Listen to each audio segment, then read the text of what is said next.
Halo, perkenalkan namaku Rina, umurku 21 tahun. Aku lulusan S1 Sosiologi Universitas Bengkulu. Baiklah, aku akan berbagi cerita atau pengalamanku yang menyelesaikan skripsi dalam 3 bulan. Tips yang pertama yaitu niat. Tanamkan dalam diri bahwa skripsi itu akan selesai. Dan yang kedua, kita harus mempunyai target. Jadi, targetku pada saat itu, skripsiku harus selesai dalam 1 semester. Nyatanya, kurang lebih 3 bulan, aku dapat menyelesaikan skripsiku. Yang ketiga, fokus pada tujuan. Kita harus fokus nih pada tujuan kita, bahwa kita harus benar-benar bisa menyelesaikan skripsi ini. Tips yang keempat dariku, kita harus bisa melawan rasa malas. Yang kelima, kita harus mempunyai buku catatan.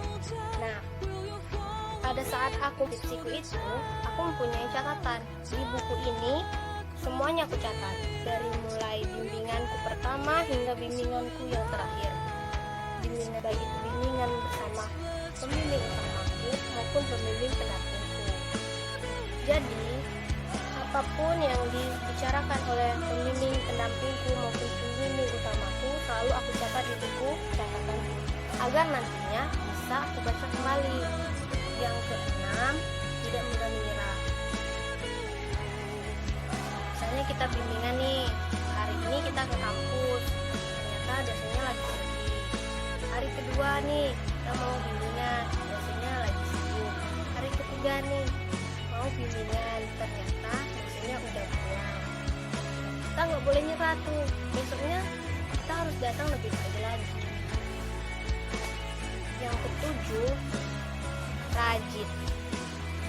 Walaupun kita ditolak, hari ini ditolak, besok ditolak, besoknya lagi ditolak, jangan pantang menyerah. Kita tetap harus rajin ke kampus.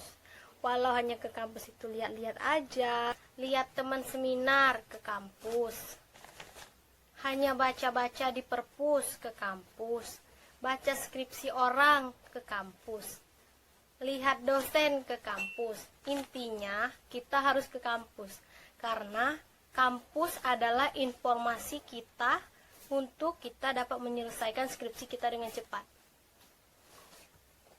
Jadi, yang ke-8 itu motivasi.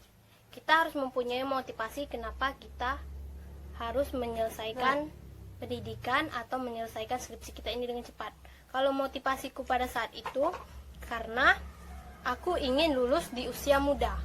Jadi, aku ingin berkarirnya nanti bisa lebih mudah. Yang ke-9, bisa membagi waktu. Jujur nih, aku orangnya nggak bisa diem. Jadi kalau di kampus, selain sibuk dengan berorganisasi, kesibukanku lainnya diisi dengan berjualan online. Jadi, selain skripsi nih, kegiatan sehari-hariku disibukkan dengan berjualan. Jadi aku suka berjualan makanan. Kita harus bisa membagi waktunya dengan baik. Nah, yang ke-10, main-mainnya agak dikurangin. Kita suka shopping, jalan-jalan, ke mall, ke pantai, kurangin, bukan berarti nggak boleh. Untuk yang ke-11, media sosial. Media sosialnya baik itu Instagram, Twitter, Facebook, dan sebagainya dikurangin. Kalau aku sih jujur, aku orangnya nggak bisa nih bareng sama main sosial media. Jadi semuanya harus aku kurangin. Baik itu Instagram, Facebook, semuanya harus aku kurangin.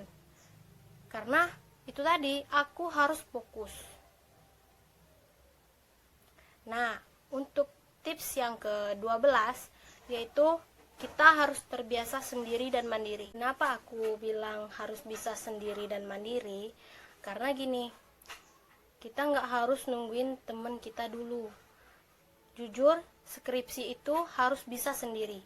Semuanya kita lakukan sendiri, nemuin dosen, bimbingan, dan semua hal terkait skripsi itu kita harus bisa sendiri. Kenapa aku bilang begitu? Karena bimbingan kita dan bimbingan teman kita pastinya akan berbeda. Apa yang disampaikan oleh dosen kita pada kita dan apa yang dosen kita sampaikan pada teman kita itu juga akan berbeda, karena topik dari skripsi kita pun berbeda. Itu sebabnya skripsi itu harus bisa sendiri.